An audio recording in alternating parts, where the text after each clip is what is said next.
sakit na kayo ngayon. Okay naman po yung paghinga nila. Okay. Good day, ma'am. Ako po si Mariel Camargo, your student nurse for today. Maaari ko po malaman ang inyong pangalan. Kailan po ang kanilang birthday, ma'am? November 15. Okay. So, di ba may check lang po kasi nasa baba ko lang yung libre. Kaya bago po ako mag-start namin, close ko lang po yung burning para sa inyong privacy.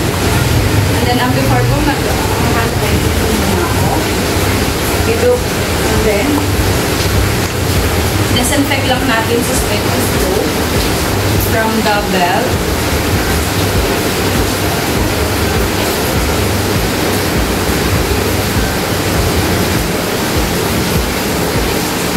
Okay. Ma'am, maaari po bang pataas na po ng kanilang tanong?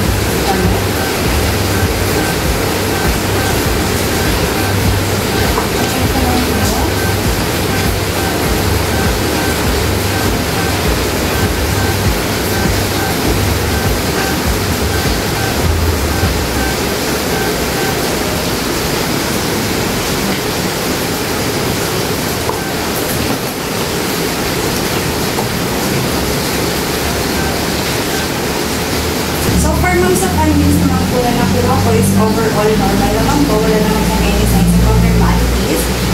May bago ba kayong katanungan? So far, okay naman po. Wala kang ibang nararamdaman. Okay. Thank you po. For documentation, document the time kung ano yung pinuha mo sa patient, ano yung naging result ng RR ni patient.